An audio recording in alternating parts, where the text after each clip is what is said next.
So welcome back for this afternoon session.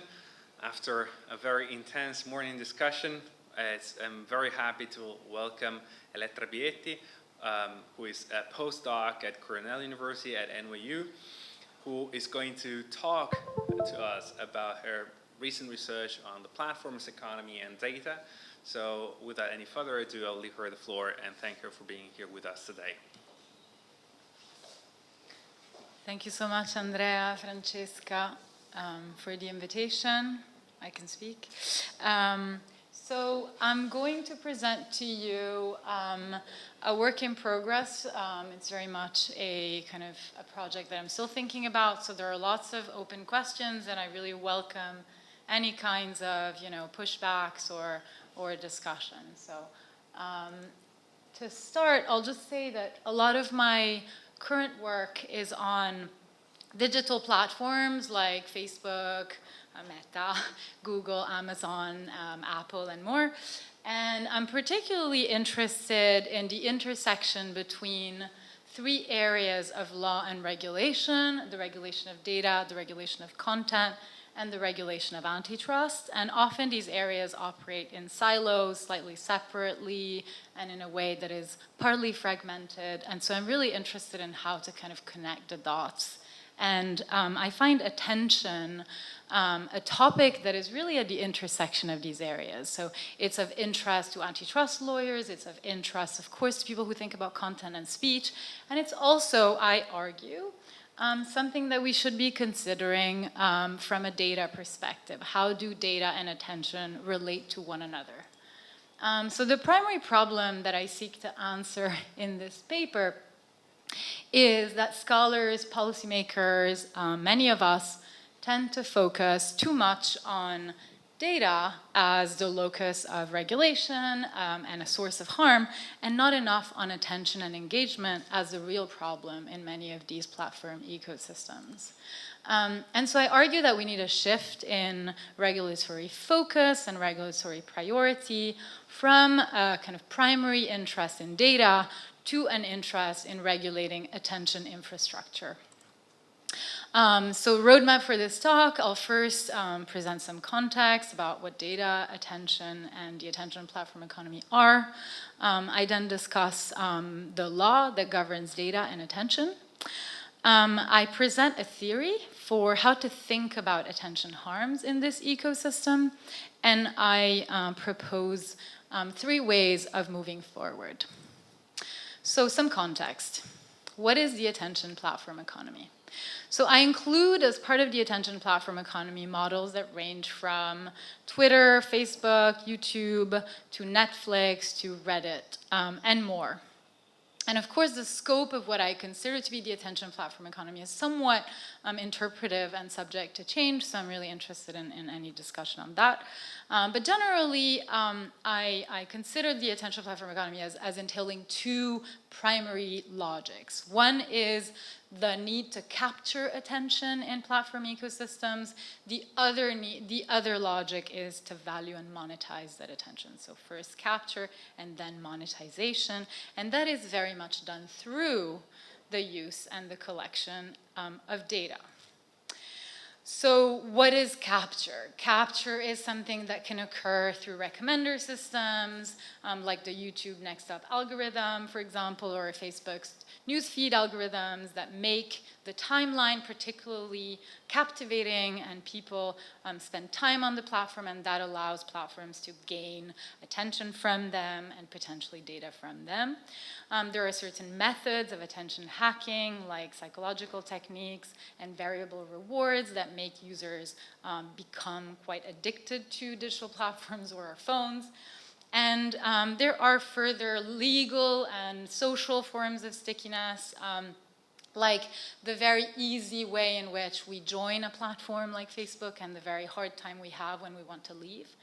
and how contractual agreements make it difficult for us to move away from the platform and port and take our data with us. So those are all techniques that allow platforms to capture attention. And then there are various ways in which platforms value and monetize that attention. So there are certain platforms that function through subscriptions, like Netflix, for example, but other platforms, of course, also use subscription-based services. Some platforms like Amazon take a percentage of transactions. But the primary model that I consider to be of interest in thinking about attention platform business models is, of course, advertising. Advertising is very much, so online advertising is very much controlled by two key players in the ecosystem, Google and Facebook, and to a minor extent, Microsoft. Now Amazon is kind of gaining market share in that space, but is definitely not as significant. And it's a system that's oligopolistic and very much controlled by a few players. It can be thought to be divided into kind of different market segments, like search. Search advertising is one kind of advertising, and then there is display advertising. That's kind of a different way in which advertising works. There is personalized advertising versus contextual advertising, which is not as reliant on personal data. And these players, primarily Google, are intermediaries in this system. So they put advertisers, websites, and users in contact. When we open a page, a web page, or an app, there's a system that allows an advertiser to place an advert in real time as we open the browser. So that's what happens in attention platform business models. Now let's talk about what data and attention are. What is data? Because we talk about data a lot, but we never really ask the question, what is it? So at a kind of primary, basic level, data is a set of bits and bytes, a series of ones and zeros. Some argue that data is an extension of the self, particularly personal data. Others have argued that data is a way to put people in relation to one another. So data is actually embodying a relation between individuals. And more broadly, I view data as contextual, which means that data acquires the shape, the functions, the purposes of those that take, collect, use the data. So data is a way for people to project things that they're doing onto a material thing. What is attention? Attention can be defined as available brain time. Attention is our propensity to focus on one object to the neglect, perhaps, or exclusion of another. More broadly, in a digital ecosystem, I consider attention to be somewhat similar or analogous to questions, to notions like engagement, like behavior, like participation. And there are interesting questions on whether attention is the right kind of term to think about all these different forms of behavior online, but I argue that we need to think more about behavior, about engagement, about participation as things that are being captured by platforms in the same way as data is. Attention is scarce in the sense that we only have 24 hours in the day, but it can be optimized. People can focus more or less depending on the environment within which they're asked to pay attention. And so how does data and attention kind of come into play in the attention platform economy? And I want to say in this paper that data allows the translation of human behavior and attention into a variety of metrics, classifications, predictions, and also revenues for platforms. The way I think about the relationship between data and attention is out there. Attention and behavior, let's say, are out there in the world. And then you have digital infrastructures, which include forms or processes that allow for data to be produced, but also include other forms of protocols or algorithms. All these processes capture human attention and translate it into data or metrics that can then be transformed into a process of revenue production and potentially the offering of services that are valuable to users, to advertisers, to publishers, etc. So attention is out there, infrastructure comes in and captures the attention, data is a potential byproduct of that process of capturing attention.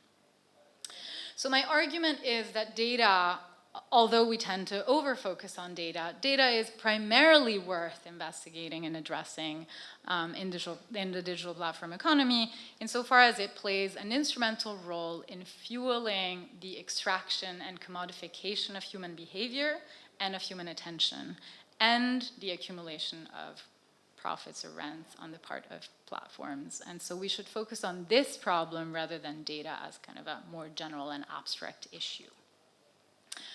So what is the law that regulates attention extraction in Europe and in the United States?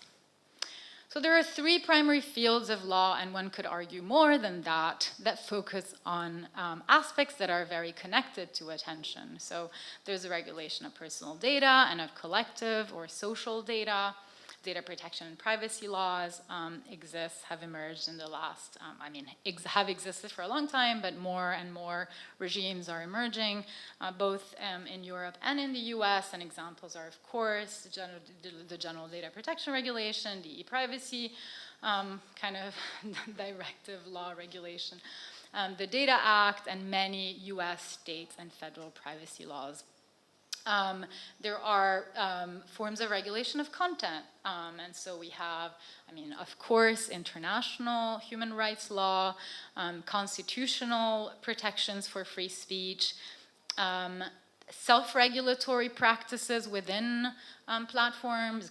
An example is Facebook setting up an internal adjudicatory body, a court, a sui generis court that determines or decides disputes about content on the platform.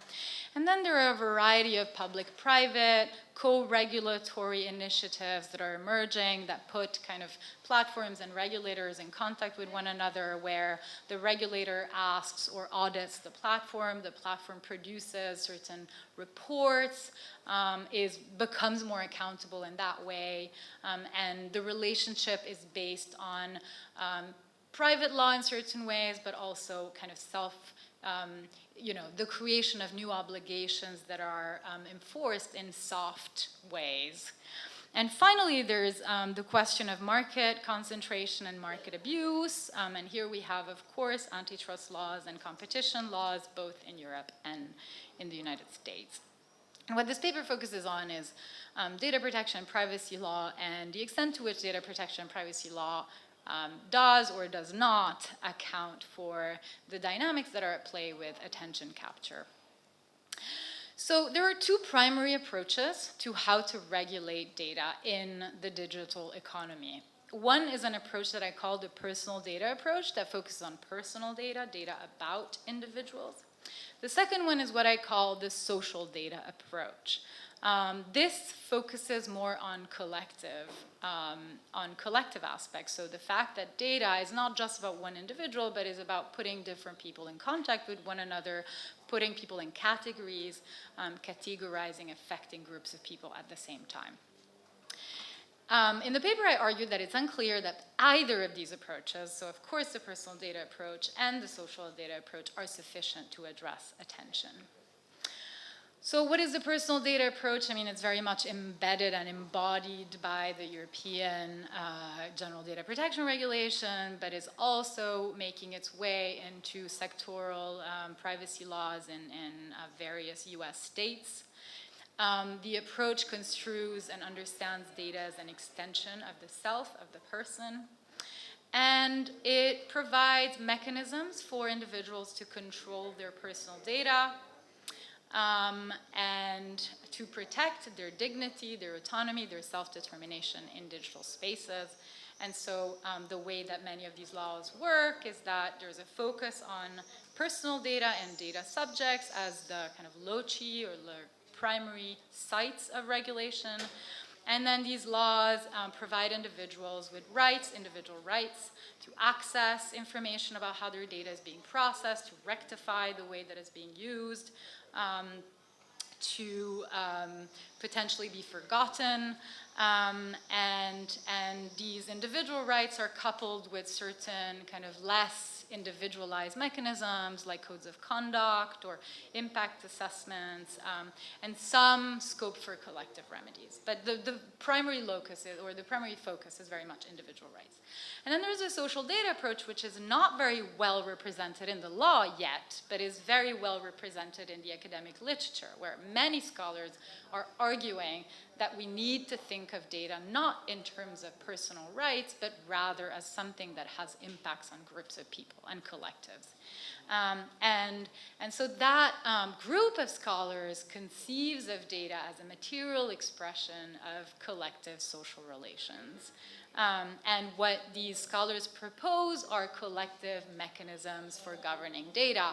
So perhaps it's okay to have some individual rights in the GDPR and in other privacy laws, but ultimately what really matters is allowing groups of people to come together and try to govern the data economy together as groups. And so some solutions are data cooperatives, data trusts, data unionization efforts, and things like that. Of course, there's scope for more. And so let's go back to attention for a second and let's ask, are either of these approaches, the personal data approach or the social data approach, good or adequate for thinking about the primary harms that arise in the attention platform economy and in relation to the extraction of engagement and attention?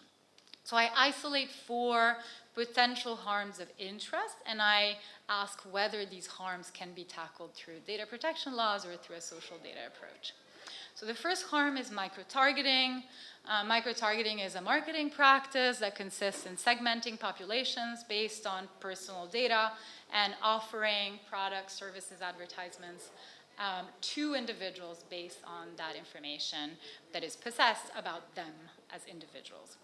Addiction, of course, everyone knows what addiction is. Many of us are addicted to our digital technologies.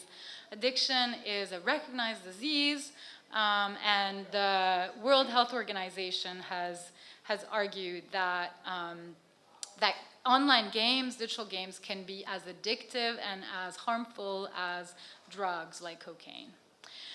Polarization is the tendency of groups of people to migrate towards the edges when it comes to political matters, when it comes to cultural matters, and it's a very kind of difficult concept to define, but the idea is that when there is excessive polarization, particularly from a political perspective, societies become more fragmented. It's harder for people to talk to each other in friendly ways that allow for collective organizing, for collective decision-making.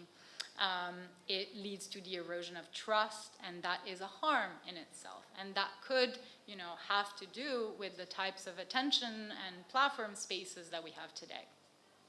And finally, virality, which is the propensity of content to move across context very quickly, very easily, and also leads to certain kind of forms of fragmentation, as well as some harms to the person who, for example, might have posted content without knowing that that content would become completely viral and everyone in the world would know about it. And so that can lead to privacy harms. It can lead to all sorts of other less direct harm.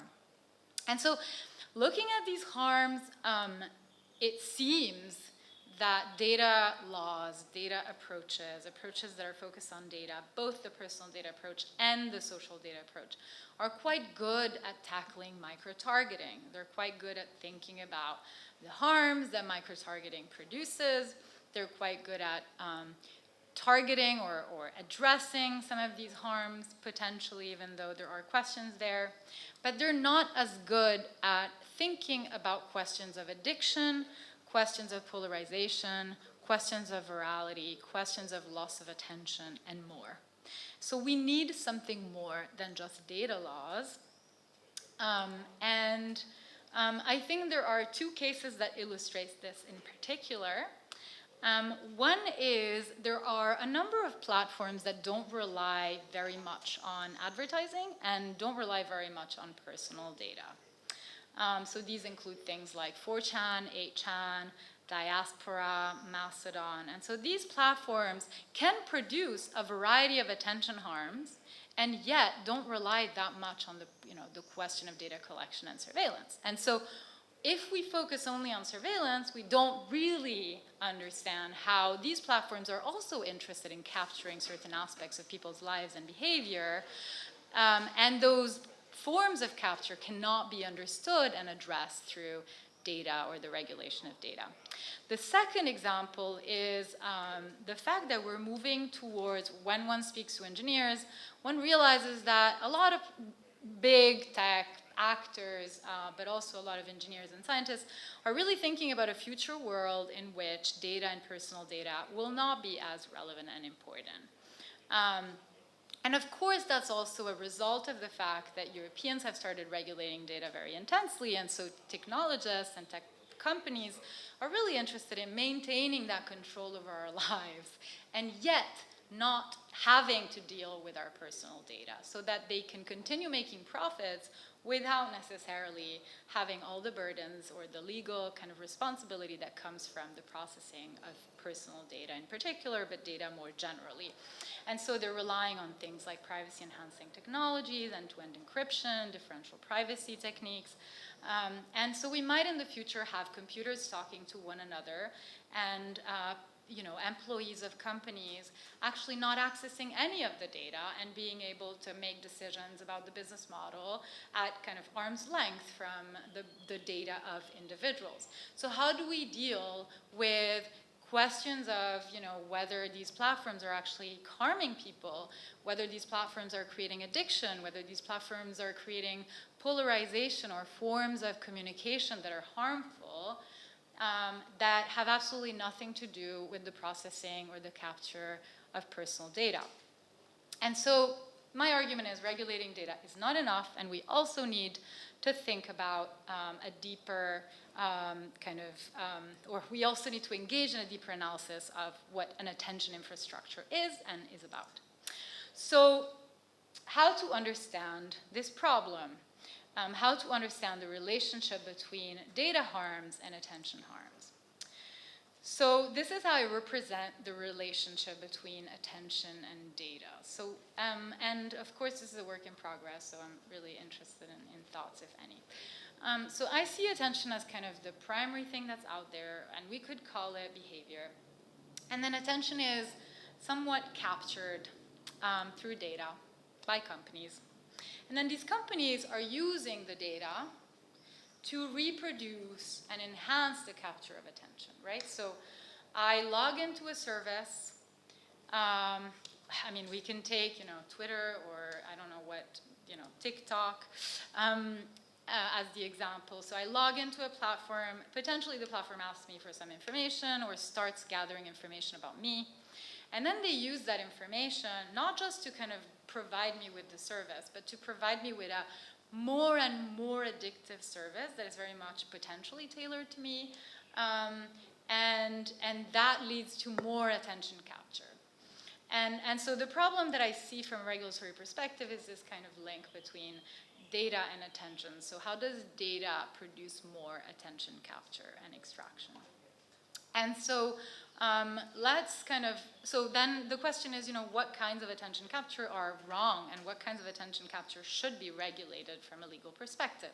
And so let's look at two different business models. There's the Facebook business model and there's the Netflix business model. And so the Facebook business model, we all know, and they acknowledge in their annual report, is based on how much time people are spending on the platform. So they say, if we fail to retain existing users or to add new users, or if our users decrease their level of engagement with our products, spend less time with our products, our revenues, financial results, and business may be significantly harmed. So we will make less money if people spend less time on our service, right? So the time people spend on Facebook has immediate results in terms of the revenues that Facebook is making. Okay, so that's one business model. I need people to spend as much time as possible on the platform. The Netflix model is different. Netflix is based on a subscription. So people pay for Netflix every month. Netflix doesn't care how much time necessarily people are spending on Netflix, as long as they're enjoying what they're watching and they want to subscribe another month, and another month, and another month, right? So they want people to be engaged enough that they want to continue paying a subscription, but they don't necessarily need people to spend all their time on Netflix. So what does this tell us in terms of what is the actual, or if we think that there's a normative distinction between these two models, then this might lead to a working theory of what an attention harm is and what extraction is in this context. And so I argue that attention capture to some extent is inevitable, and it's largely acceptable to the extent that it's proportionate to the need to deliver an attention-based service. So, you know, we can't avoid the fact that television or film or certain communication services are necessarily based on some level of attention and engagement.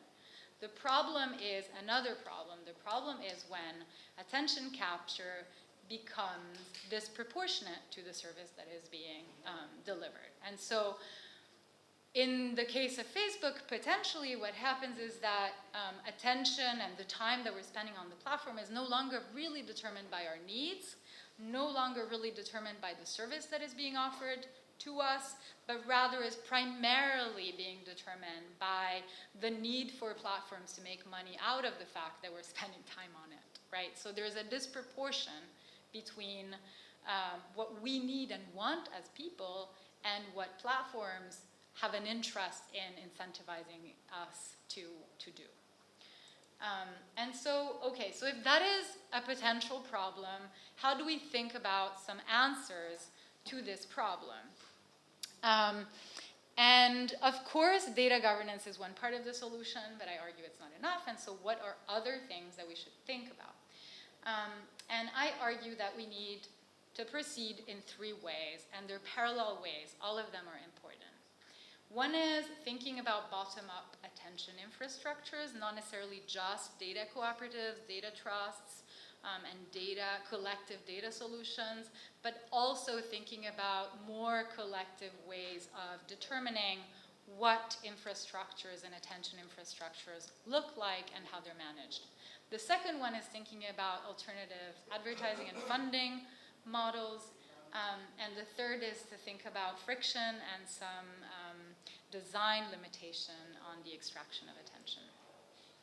So first, we need to move from a focus on data infrastructure and collective data management to a focus on platform and infrastructural management from the bottom up. So there are lots of different bottom-up data governance efforts, data commons, data dividends, and taxes based on how much data a company might be collecting, for example. These are all proposals. They're not necessarily in the law yet, but there is a law in California that's trying to implement the data dividends idea. There's the possibility of bottom-up data infrastructures like data wallets. There are some infrastructures that are trying to kind of envisage a different form of data management. There are data cooperatives. Of course, there's the Data Governance Act that talks about data altruism as a concept, although I'm not sure exactly what that concept is doing, but I'm very happy to talk to all of you about it.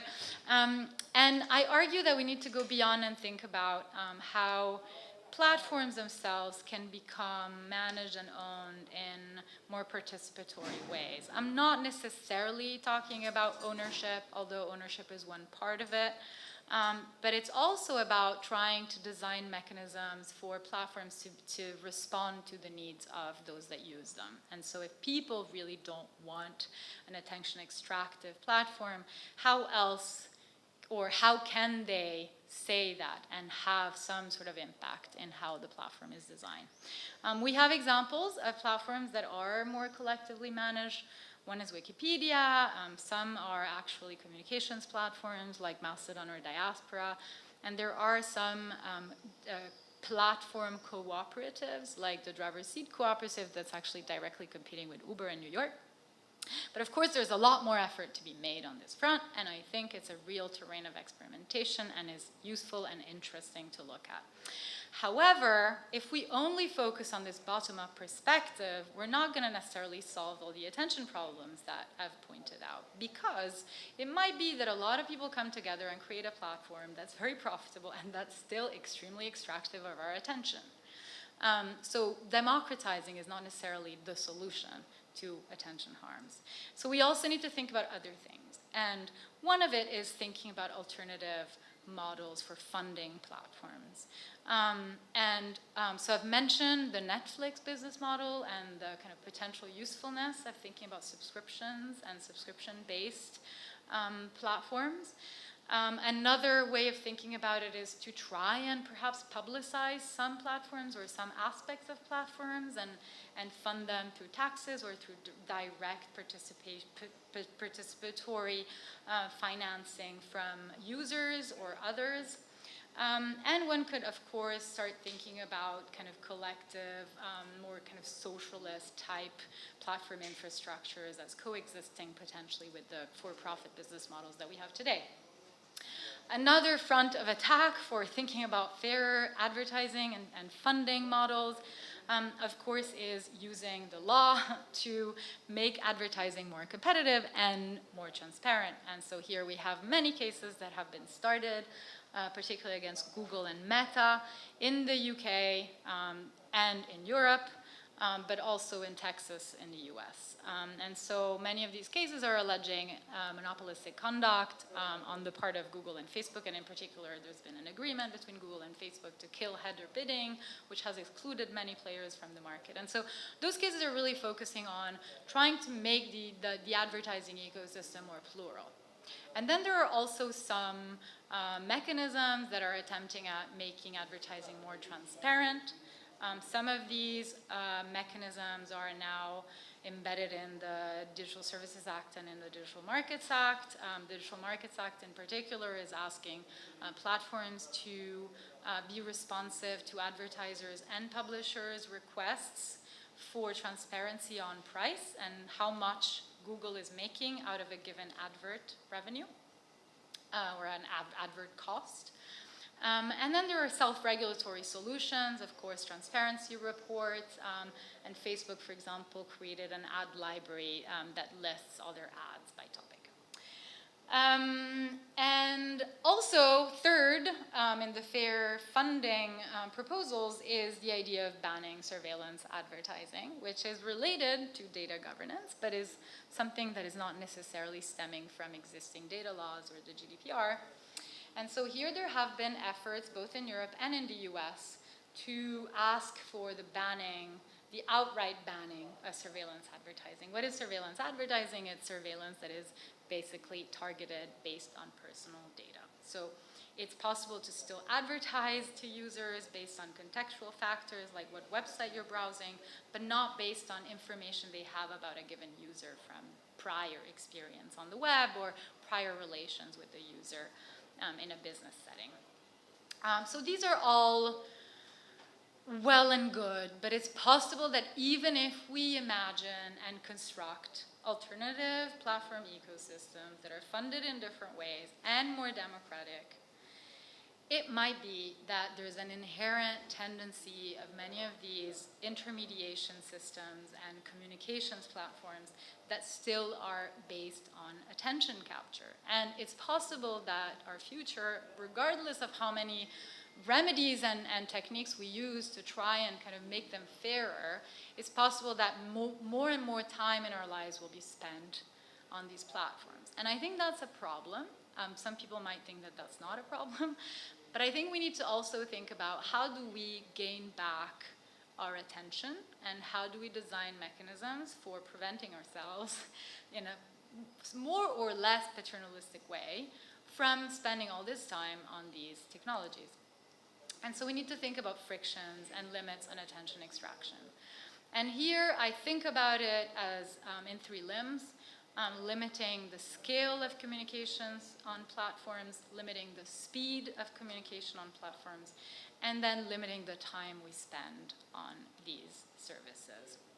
So reducing scale is, of course, extremely important. We could think, for example, of communication that is limited or that can be limited to groups, to smaller groups of people. We can think about a digital economy that is less internationalized, less cross-border, and more local, more regional, or possibilities to participate in kind of different regional or local forms of communication. There are also more kind of design mechanisms that have been, to some extent, already implemented by platforms. So WhatsApp has a forwarding limit, for example, to 5 groups at max. So if you want to send, I don't know, some viral thing to many groups of friends, you can only send to 5, so you have to choose your 5 groups. There's the potential of creating defaults. So at some point, I mean, I don't know if all of you are Facebook users, but Facebook started with a default that was, you know, or rather, not initially, but at some point they changed their settings to public. And so everything when posted was by default public and could be seen by the world at large. And of course, that's a potential problem, and of course it creates potential for virality and for polarized communication in a way that default settings that are a little bit more localized and specific to who is receiving the message might actually help limit the extent to which harm is produced. Second, speed, changing the speed of communication. We can think about nudging here. Nudges like, have you read the link you're sharing? Or potentially controversial, but caps on the number of shares that one can do per day or per hour, or the number of posts that one can write any hour or any day. That doesn't mean that one cannot post, but it means that maybe one has to be a little bit more careful about what they're posting. And finally, also within the speed question, thinking about redesigning algorithmic recommendations. Some people have proposed a chronological timeline, which was the default on Twitter for a long time, but kind of rethinking the recommendation system in a way that makes it a little bit less addictive, potentially, or delaying the receipt of some content. And finally, I think maybe the most controversial proposal that I make is that we need to limit the time we spend online. And of course, this is a very granular and complex problem, and so I am still thinking exactly how to kind of implement and propose this. But at kind of a general level, there are 2 ways to think about it. So one way is to think of a cap and trade type system, where people would have rewards and penalties based on how long they spend online. So if you spend more than X, like 8 hours on Facebook a day, you get a penalty. It doesn't necessarily have to be a financial penalty. It can be a social penalty, like, oh, tomorrow you can't spend another 8 hours on Facebook, right? You can only spend 7 because you spent 9 today. It's something like that. Or if you don't spend any time on these platforms, you could get rewards of some sort or other. And it doesn't have to be, again, financial rewards, but it could be other types of rewards. So that's one way to think about it. I think the more perhaps productive way of thinking about it is in terms of intermediaries. And there are certain mechanisms that already act as intermediaries in this space. So I know that Apple computers and Apple devices have these mechanisms for limiting your use of certain websites, or you can kind of opt into systems that prevent you from accessing apps of a certain sort or other. So these exist, but they're private systems, and I think it would be useful to think of a system of perhaps utilities or public interest intermediaries that allow people to make serious choices about what kind of experience they want to have with the internet. All this said, I know that our entire lives are based on internet-based services. Much of what we're doing right now is online communication. And so I do think that some people's livelihoods, some people's revenues, some people's lives are heavily dependent on the time they can spend online. And my proposal is not seeking to question that as, that is a necessity of life. But maybe, maybe that would, okay, whatever, I'll continue.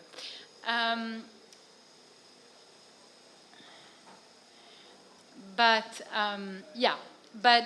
I do think that there are some distinctions that can be made between necessities of life or work that is essential to one's living, versus time that one spends online just kind of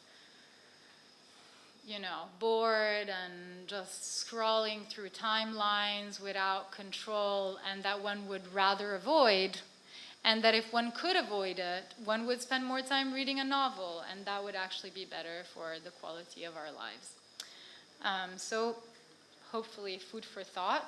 So to conclude, I hope to have persuaded you that thinking a little bit more seriously about attention and engagement extraction is both helpful because it helps us reduce data generation and data capture in a way that is helpful to or is in line with the imperatives that have been defined by many surveillance and data scholars.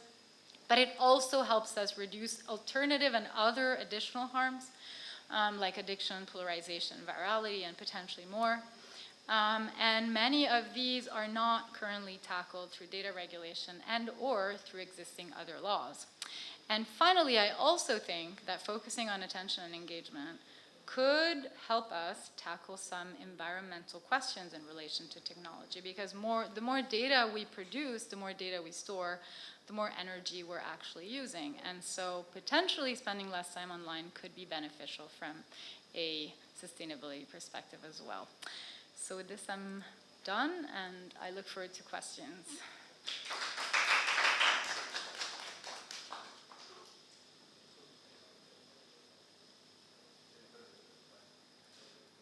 Okay, questions? Okay. So, very interesting, thank you. I never thought of the issue of attention extraction the way you framed it, but I always perceived that there was a problem with impossibility of focusing that is related to the use of internet and more specifically platforms. And it's true that platforms try to capture your attention and keep you on the platform for as much time as possible. I think the worst one in that kind would be TikTok. Mm-hmm. TikTok is I only installed the platform to try to see what it was, working in this domain, and I found myself installing it for the first time 11 p.m. and just realizing it was 3 a.m. and all I had been doing was scrolling through dumb videos for hours without ever being interested in what I saw, but without ever getting off. However, I see a very relevant problem here. That is a theoretical problem that you didn't touch upon. That is, what if people want that? Yeah. So, which is one problem that is recurring whenever we address technologies that are highly invasive and create problems to people's lives that people might be happy with, or at least prima facie they might be happy with. So well, I think you should think of, I would agree that something needs to be done about that, but what if people want it? Okay? Mm-hmm. So what if people want to be, their attention to be extracted? What if they feel that that is filling their life to some extent because their life is not full enough of other stimuli? What if they would never read a book? And so they're not, there is no alternative to that, and actually that is kind of a drug. And at the same time, what if I want to exploit the attention extracting mechanisms because I get the reward out of it, which is those that produce content. And the reward can be attention that I seek because I'm a narcissist and I can exploit my full potential to a completely different level.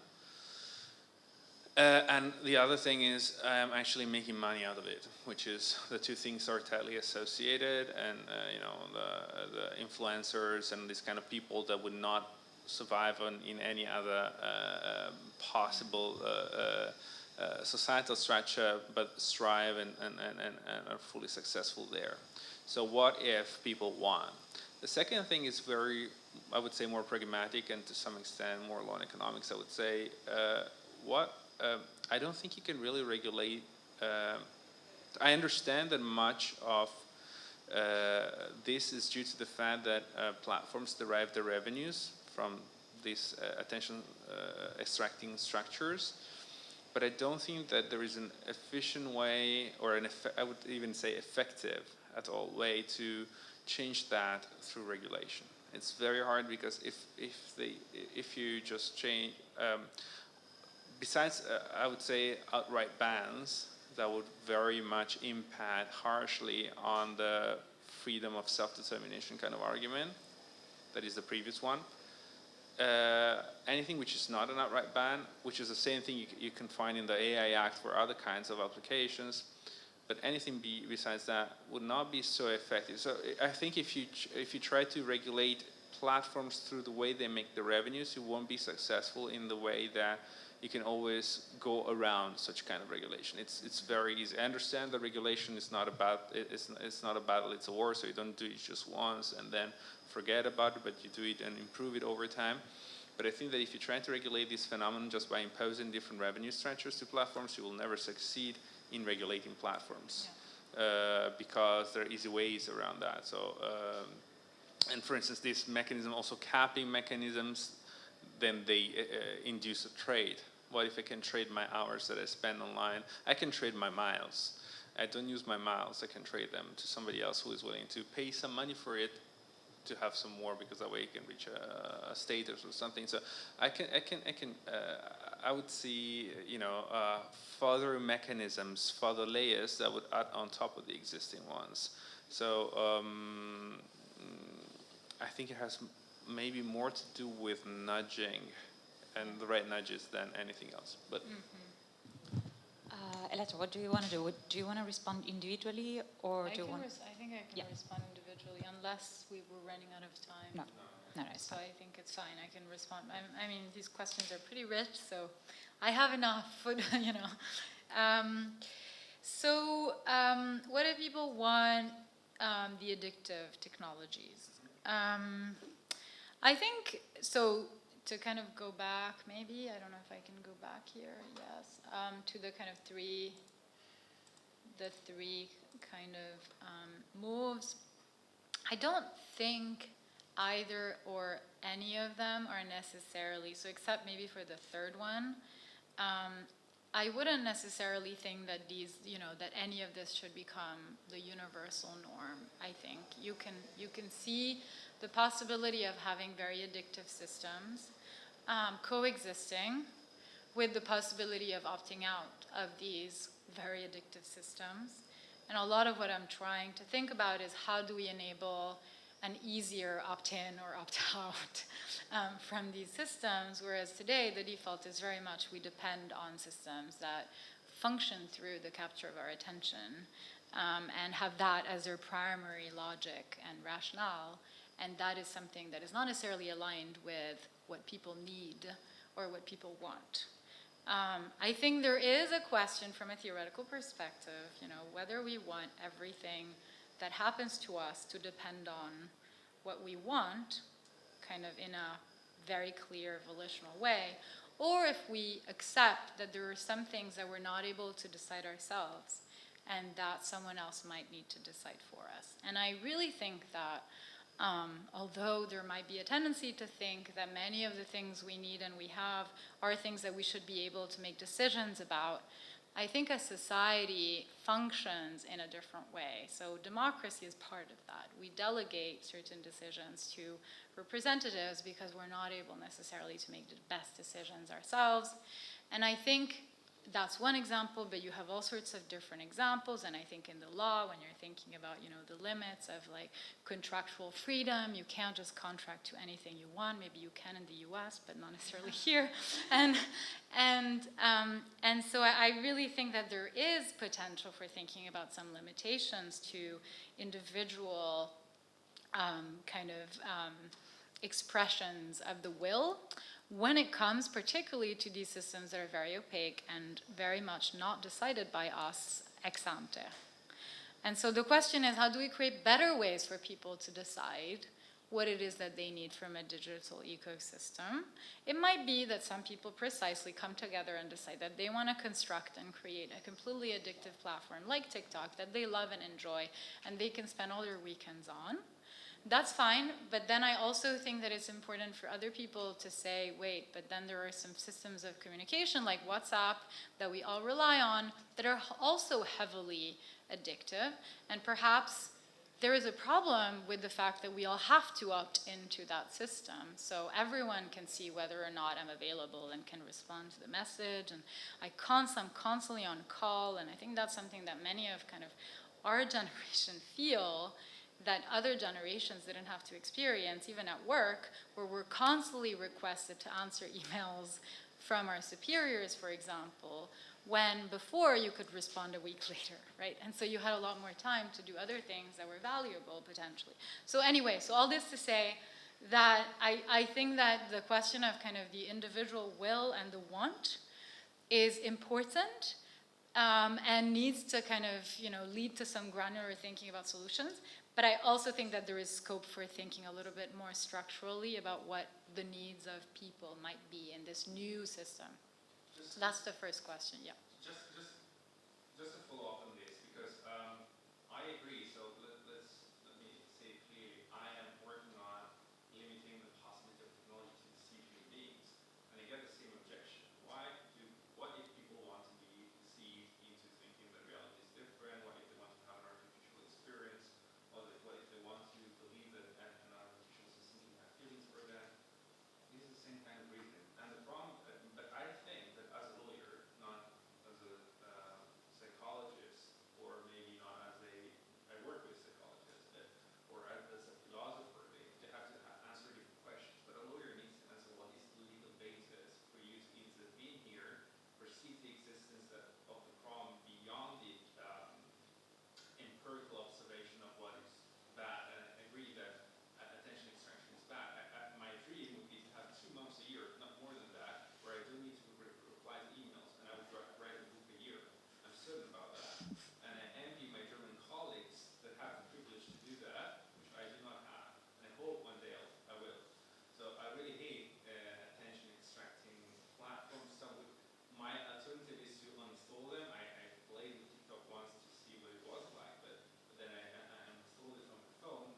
But what I really think is that we need to find a legal argument to justify a policy intervention. It's not just it would be necessary, it would be good, but I think what would be the legal ground based on which you can say this might be done. There is a ground on which the state can decide that there is a need for intervention, because I can imagine a legal argument based on constitutional law there, a very bold one that says, you know what, I am the one that is called to decide for myself. I know that I'm not deciding for myself because I'm being manipulated by technology, but nonetheless, it's me clicking and saying, yes, I have been informed, I agree, because that's what it is always asked to you. You know, like we were discussing that before. Consent, that's the legal criteria that is applied. I consent, so I have formally chosen for myself.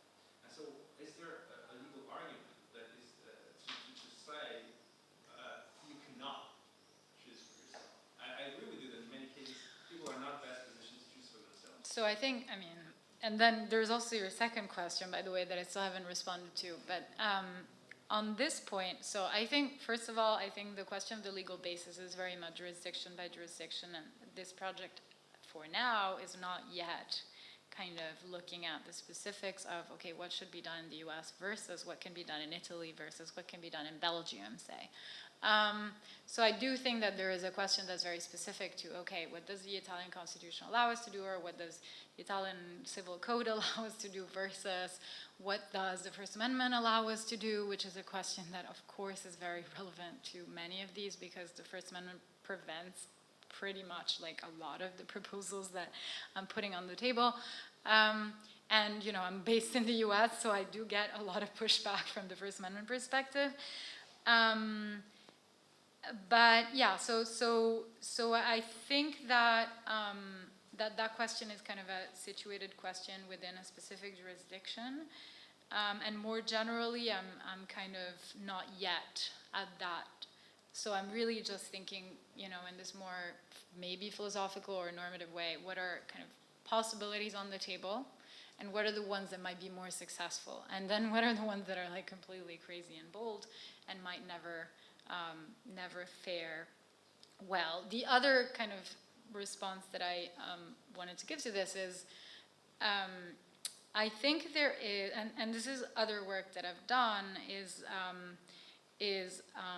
kind of flirting with the idea that many of our assumptions about the rule of law and the need to minimize legal intervention actually are problematic. And so this work inserts itself within kind of a broader range of thinking that I've done that really is about how to rethink the way we regulate marketplaces, how to rethink the way that we understand the limited role of government versus the large powers that we afford to private actors in various spaces. Of course, again, it's a very jurisdictional question, so the question of the relation between a private entity, a private corporation, and the state or various institutions of the state is very different in Italy from how it is in the US. But still, I think there is scope for reimagining a little bit what the law is today, because I do think that it doesn't necessarily respond to many of the questions we have when it comes to the power of these intermediaries that are affording really essential aspects of our lives and are considered private actors and are considered to have freedoms, or at least to be able to do anything that's not prohibited by the law, when actually we don't afford those freedoms to public institutions and the state, right? And so I do think that there is a question there to be kind of at least, considered. And I still have the second question, sorry, that I needed to answer to, which is the revenues and the fact that companies tend to work around attempts at limiting their ability to make a revenue. And I completely agree with that. And I would not disagree in the least.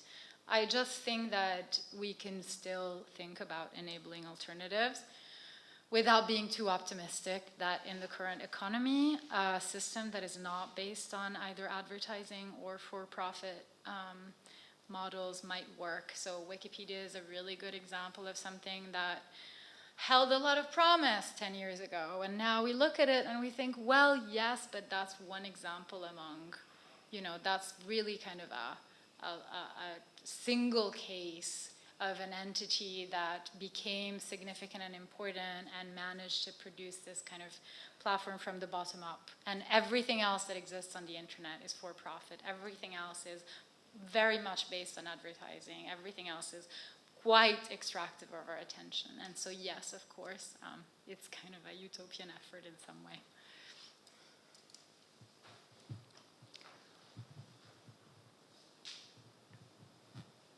Yeah, so I wanted to follow up on Andrea's first question and your response to it. I think there is a way that maybe a way to answer that question in a more systematic and conceptual way, and maybe you do it in the paper. And so there is this debate about how can you actually derive normative implications from behavioral economics? And there's kind of we all know that behavioral economics has all these advantages of predicting what people actually do. It has improved very much on the neoclassic model in how well it predicts actual behavior.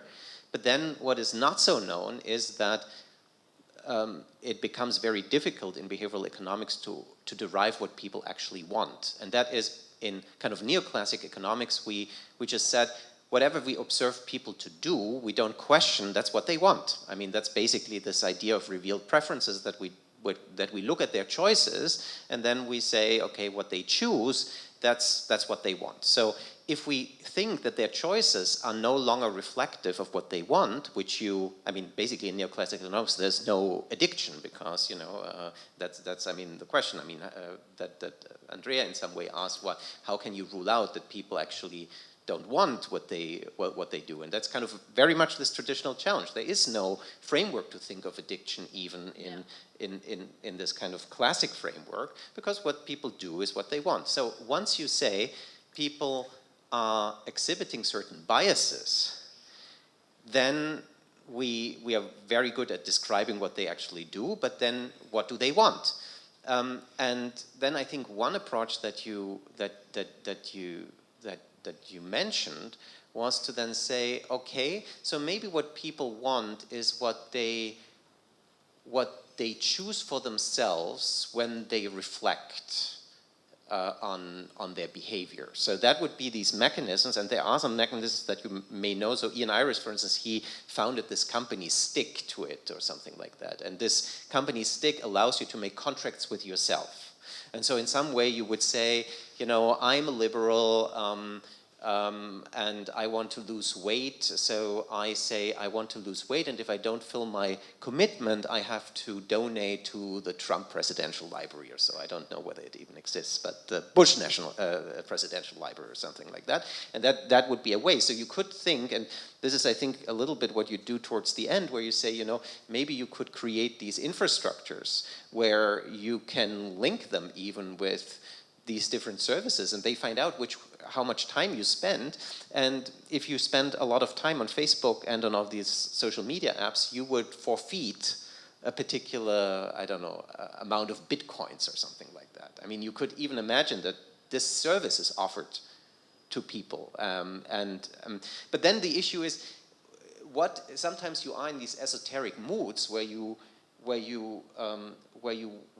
say, okay, I don't want to do any of these things, these pernicious things anymore.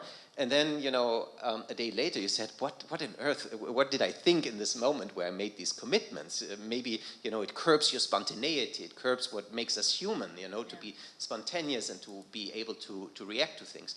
So then the question is, and this kind of this intermediate part, so Dan Markowitz and Zaglisko, they currently have a paper. Some economists don't like it very much because they say, oh, this is obvious, everybody knew that. But what they describe this problem of behavioral economics in kind of finding out what people actually want. And then what they say is, what we could do is they make this move. So you probably know this kind of Fishkin type polling procedures where you do a constitutional assembly by having representative group of people who debate certain issues, and they then come up with some ideas. So they make this move. They say, let's assume we take a representative number of people, they debate an issue, they're not indoctrinated by experts, so it's not paternalism, they are just offered to get the advice of experts, but only the ones that they really want.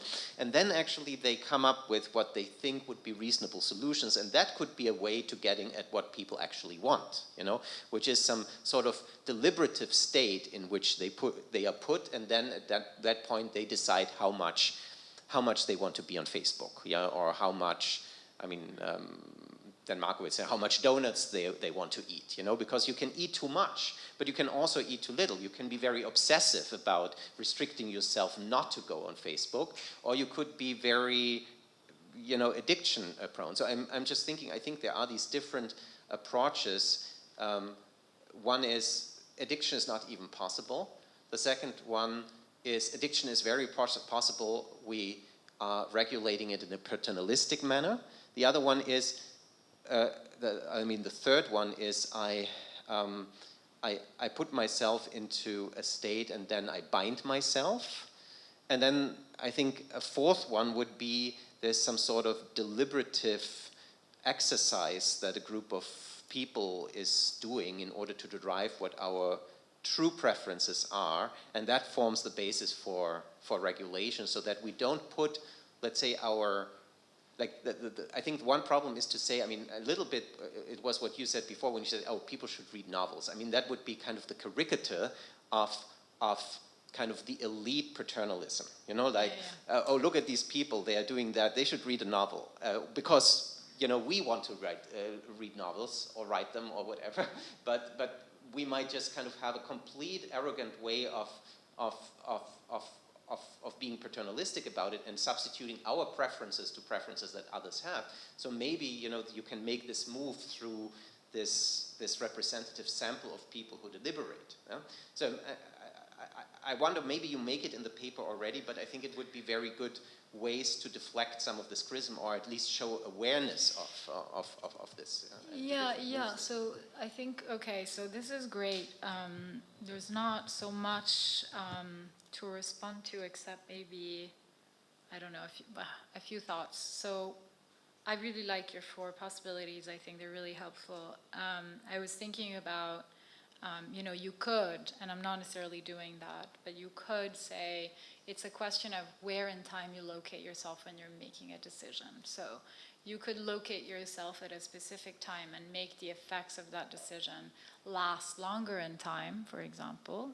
It might incur some limitations in terms of, okay, tonight I really want to log into TikTok, but I prevented myself yesterday, damn. Or maybe that's exactly the effect that you want. Or you could say, okay, maybe, I have the right to have like 2 exceptions a month where I can wake up in the middle of the night and say, okay, I want to still go on TikTok today, so let me go, but not more than that. So you have to choose wisely how to use those exceptions. I don't know, like there are infinite possibilities for designing, right? But I think that maybe the thinking of decision located in time might be one, and I think there is this kind of famous Frankfurt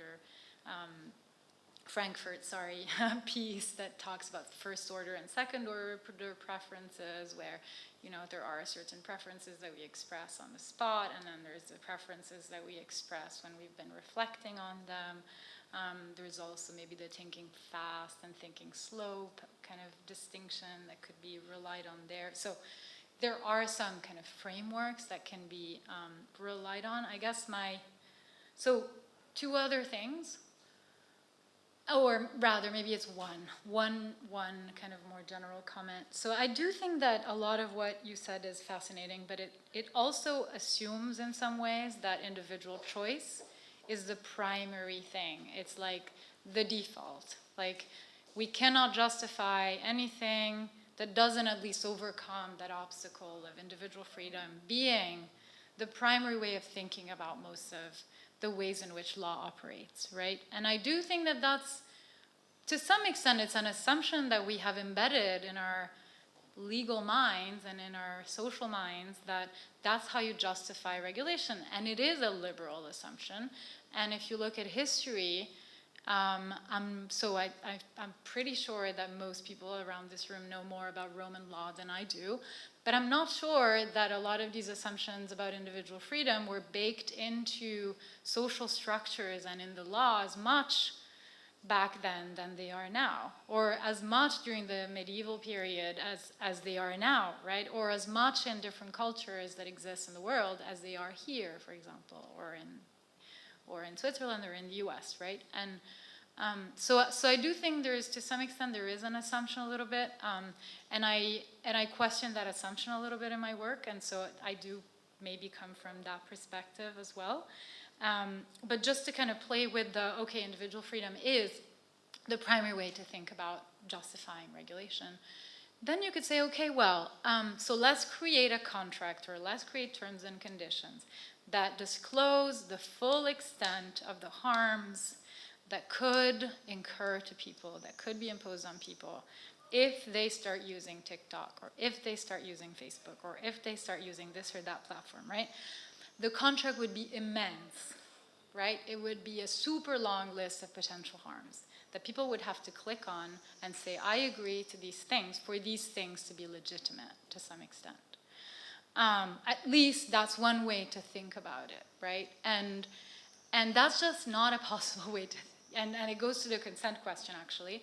That's not necessarily a workable way to regulate those harms, because it's just far too burdensome for a person to click on all of the harms every time they might be affected by a service, right? And so we need some level of either choice situated in time, or some level of intermediation, or some other body that makes decisions, something, right? Because you can't just rely on the individual making decisions about, or being conscious about all the potential risks at any given point in time.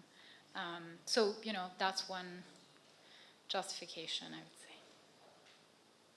Well, is there another question? Because otherwise I would have a follow-up. There are, but we have plenty of time, so you can. Plenty of time? Yes, okay, no but worries.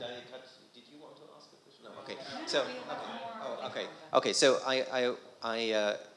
the only thing that I'm a little worried about in your response is that if you say, okay, we have this this absolutist view of individualism, I would say probably we view it as some sort of second best institution. I mean, what you described, that there were systems that were more in some way paternalistic or authoritarian. Yes, we had systems in history, and we still have systems in history which are quite authoritarian and quite paternalistic, and it doesn't seem that they do so well. Yeah?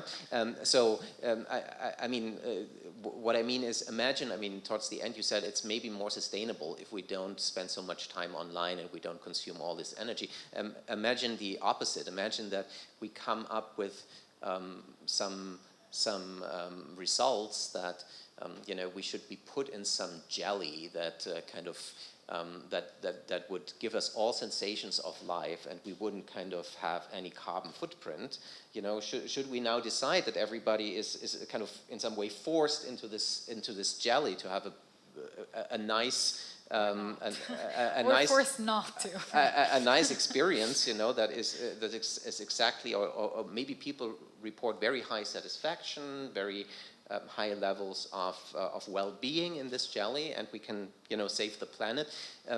What I'm saying is, I think if you wanted to really make that argument that you are now doing, I think it's a really ambitious project, because you would also have to, in some way, I mean, you're playing with the allure of authoritarianism when you're or paternal. I mean, unchecked and unbridled paternalism. If you're not taking kind of the grounding of regulation in some expressed will of the individual, which is some sort of constraint for the paternalistic dream, if you don't take that seriously. Yeah, so I mean, I find this really interesting. So I presented this project to a class of law students at Boston University, and I got a lot of similar questions about, yeah, but where's the individual? And I agree that it is a question, but I also think that there is a bias in the way that we attack some of these questions, because of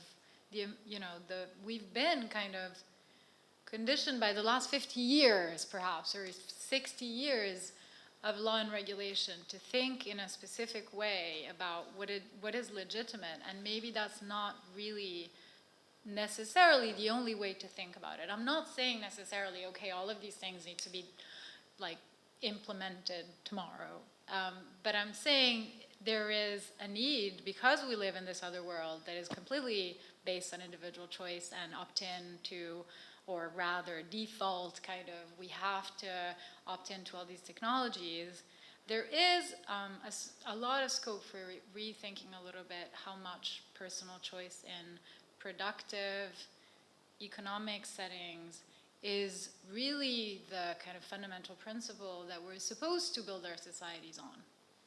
I guess that's what I'm questioning. I'm not necessarily questioning the role of the state as having to be limited, or the importance of fundamental rights, or I'm not saying, okay, let's move to like China and be happy with like restrictions on gaming. I'm not necessarily saying that. I'm saying there is scope for finding a middle ground a little bit, or appreciating certain things that maybe China is doing that we consider to be crazy because completely unacceptable in our society. And yet, maybe the Chinese government is onto something. Maybe they're not that crazy when they say children should not be spending more than X on video games every week. Maybe that's not that crazy of a proposal. And the fact that we live in an economy or in a democracy that prevents us from thinking about those solutions, I think, is limiting. Yeah, and I mean, another thing to say, I don't know if there are other questions, but I also think that there's a lot more work to be done that I have not done, that I'm really interested in potentially doing, about what it is to be a person. Like, why do we assign so much importance to the choices of an individual will, when a lot of what we are is conditioned by things that are around us and not necessarily us? And maybe that goes to the bias question. Why do we keep being so committed to the choice and the will of the individual, when the individual exists in a society that very strongly determines what their preferences are, what their needs are, who they are, how they see themselves, all these things, right? And in that context, that should be important. That should be a consideration that allows us to limit a little bit the power and the importance that we give to an individual decision, but rather think, okay, that individual decision has been taken in a context that is much more somehow conditioning and rich and complex, and that context is important as well to take into account. It doesn't mean that we're moving to authoritarianism as soon as we're making that move. I think we're making that move because we want to understand what a person is and what they need. Okay, so can I proceed with that? Okay, so we have at least 2 more questions. One is from myself, but I'll be the last one. Another one is from the chat, so that's why I'm here, because I need to read. Okay, so I'm reading the comment directly. Excellent lecture. My question is about the format of regulation as business models. Sorry, we kind of lost the chat. So as business models are increasingly opaque and protected by the market secrecy, would an enforced self-regulation format be the most appropriate in these cases? And I have to mention the final pun because the person who asked this question, Ricardo, says in the end, "Thank you for your attention," which sounds appropriate. Yeah, there are endless puns on this project because we should focus more on attention. So, I mean, we were talking over lunch about a professor at Yale, Amy Kapczynski, who's been writing recently a paper about trade secrecy law. And I think there is renewed attention to the question of trade secrets in the digital environment, and how much trade secrets or practices of companies aimed at preserving opacity and secrecy beyond trade secrecy law are often a shield on the possibilities of regulation. And depending on, of course, the regimes in Europe and in the US are different, but there has been a tendency to expand the scope of trade secrecy law, and companies have a real interest in expanding the scope of trade secrecy law. And I think it's an area that really requires scrutiny right now, because I really think that it is the area, or one of the primary areas of contention at the moment, particularly as new regulations like the Digital Services Act or the Digital Markets Act will pass or will be enforced at some point, and new litigation questions will emerge.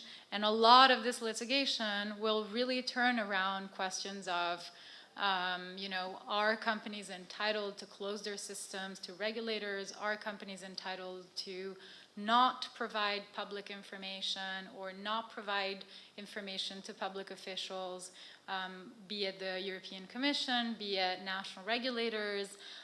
There are questions as well about the distinctions between trust in regulators in Europe versus trust in regulators in the US versus trust in regulators in Kenya, I mean, and there are, very interesting aspects to be figured out with companies that operate across borders, that are global, that want a unified approach to certain things, and might need to preserve some secrets because they're afraid of various governments, not just, the European Commission or the US government, but also other governments. And so there are lots of different questions about that. But I do think that, my answer to the question is trade secrecy law is a problem. We need to think about it more, so.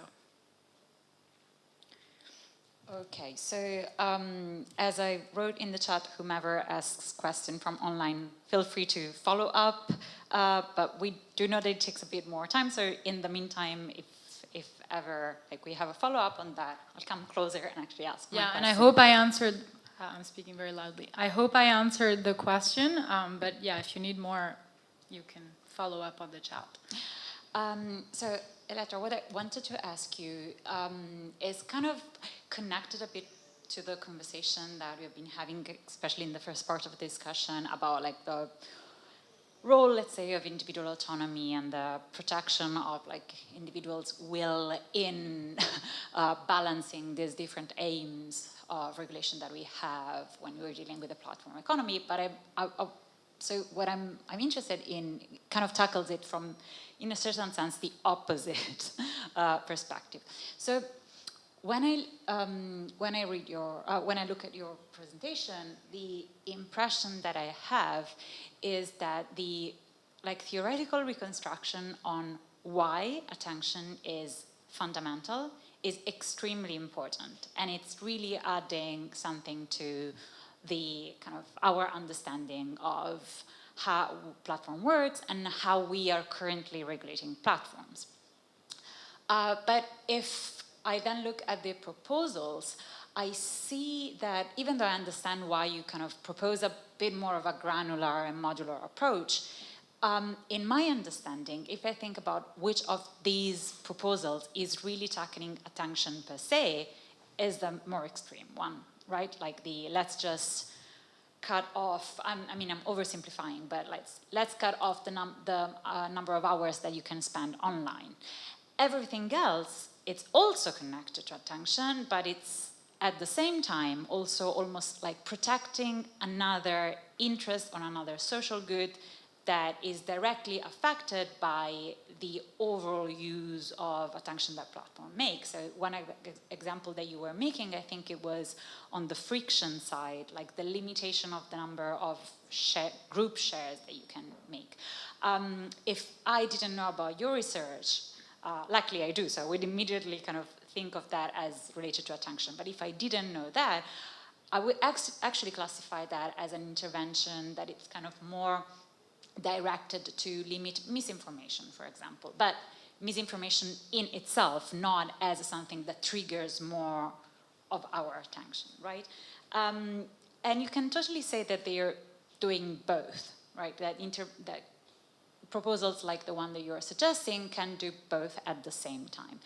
But if up until the very last stage of regulation, which is the one that it's more contested for obvious reasons, the others are kind of like, they have mixed objectives, or at least they can be presented as having multiple goals. Could it be that a research such as the one that you are making right now could actually be fantastic for kind of reframing all this problem, but then not immediately be the one kind of expressly shaping the expressed goal of regulation? So put it in another way, we do want to regulate attention exactly because of the studies, we realize that it's extremely important, but it's contested.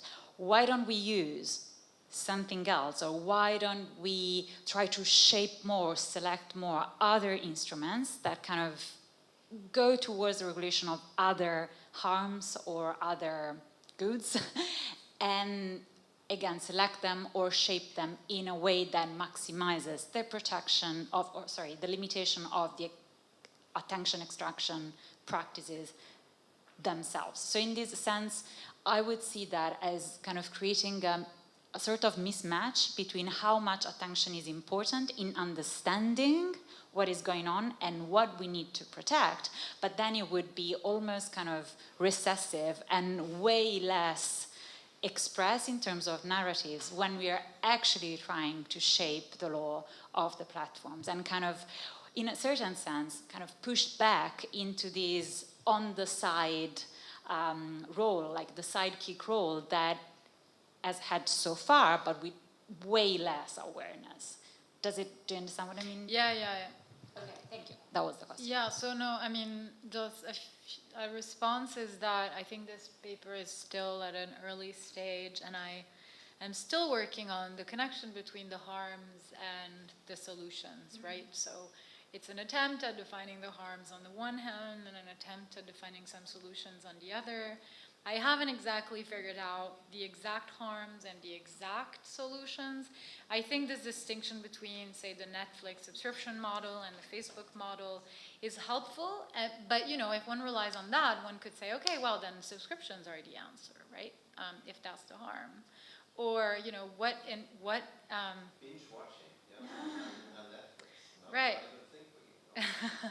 Well, but to the extent that that there's no kind of second motive to keep people hooked other than people just being hooked.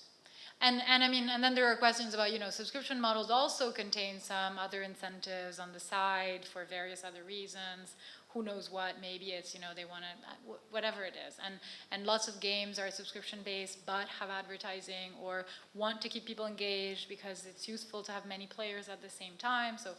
So you have subscription models that also contain the attention extractive aspect.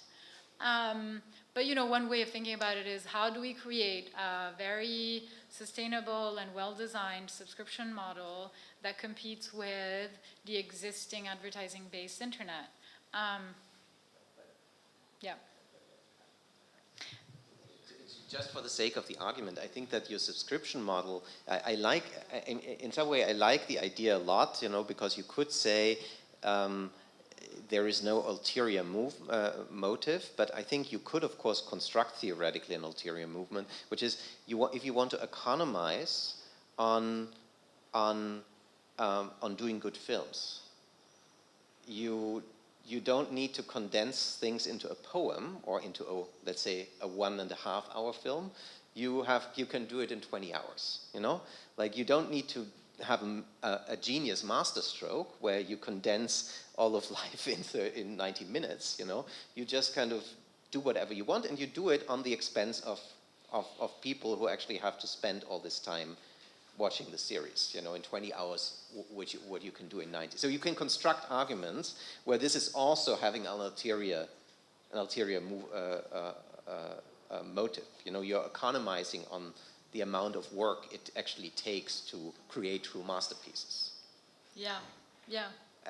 I'm just saying, I think that, but probably it does not do away with the legitimacy of your argument. But I think it's just. Yeah. No, it's very interesting.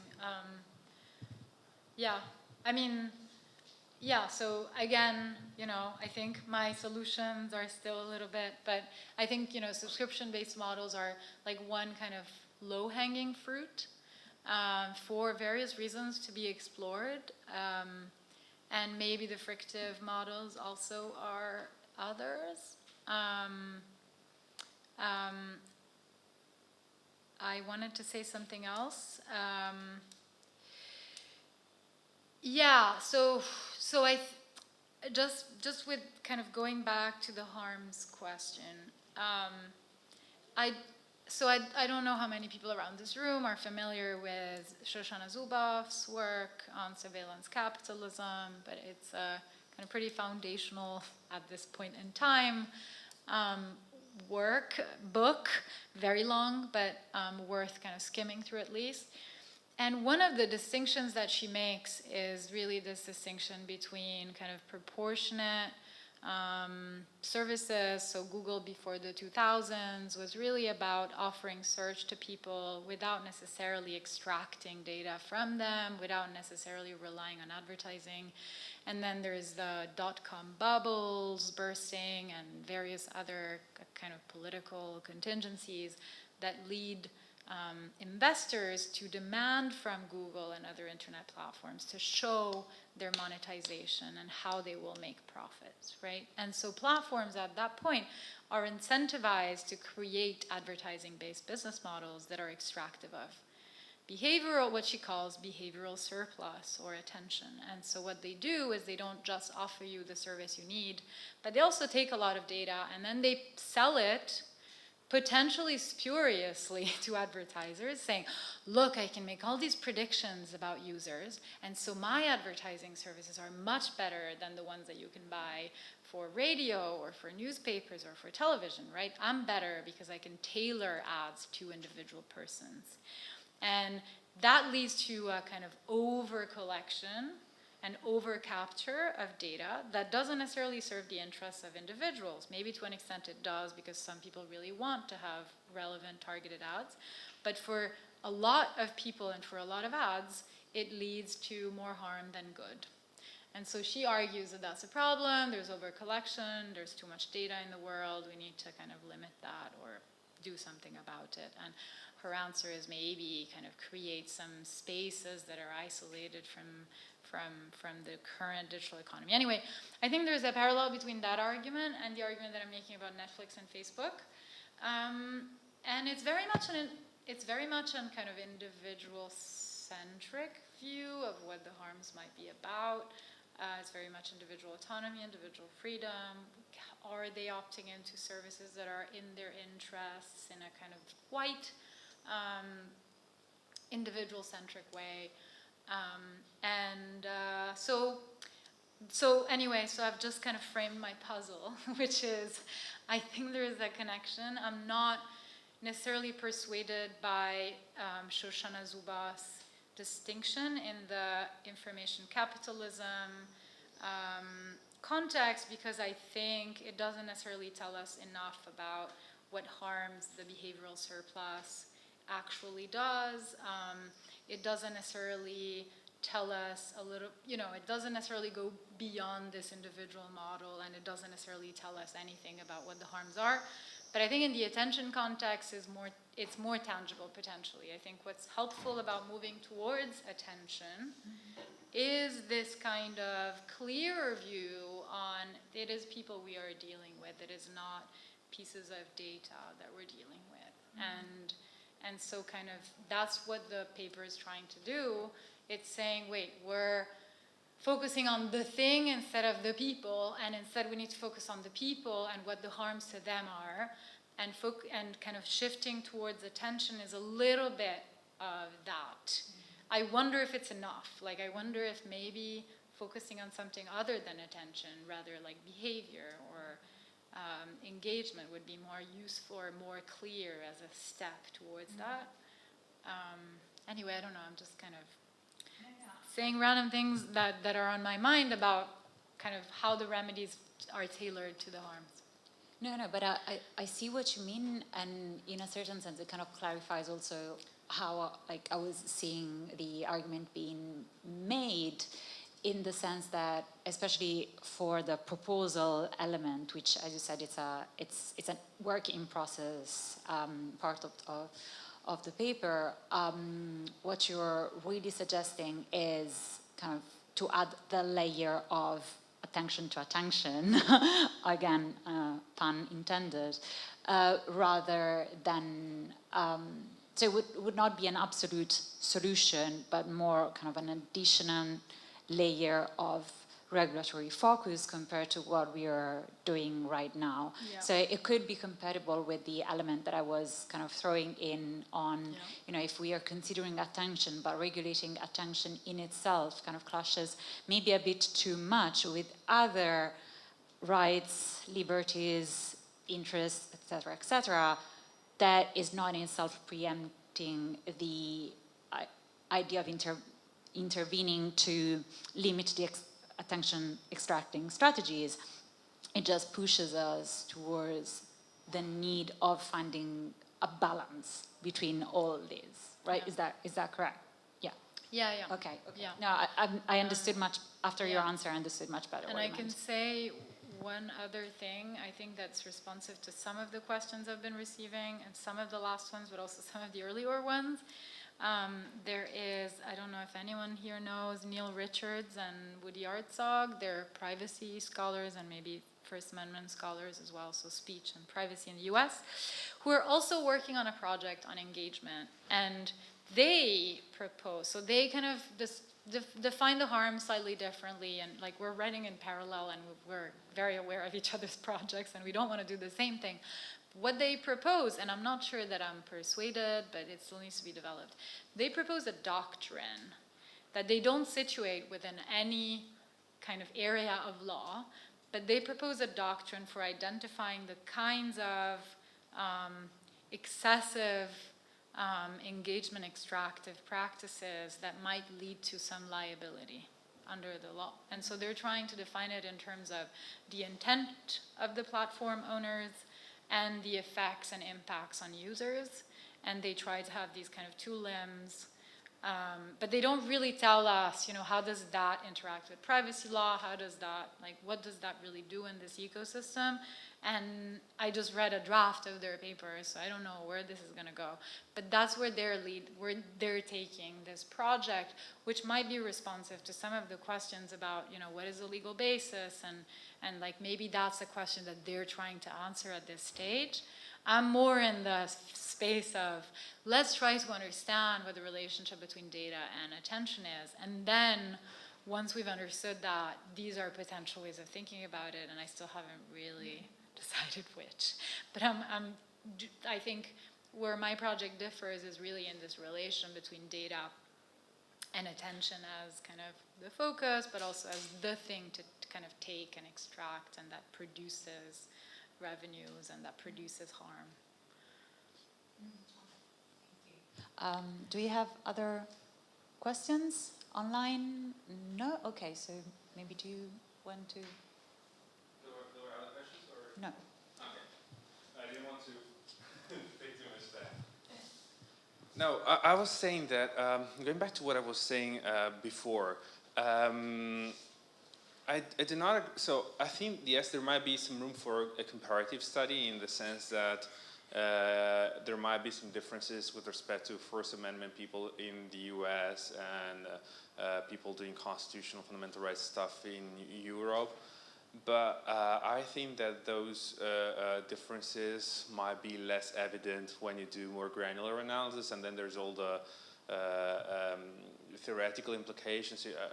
That is a huge debate, for instance, that already happened in bioethics on both sides of the ocean, and you can read a lot of scholarship on that and the way some of those issues are framed and answered. But the way I see it, it's not just about a preliminary question, it's also a way to select the tools.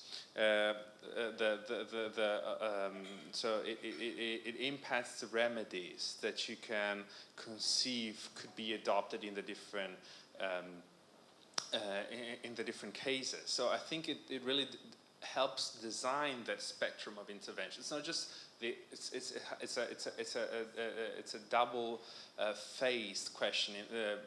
Issue actually, in the sense that it's both the theoretical implication of how much freedom can we compress, but also once we decide in which cases can we compress it in what way. So these things go hand in hand together. So when you conceive the different, it could be a fine, it could be a nudge, it can be an incentive. That is also dependent on how you answer that question within the specific. So yeah. I don't think there is a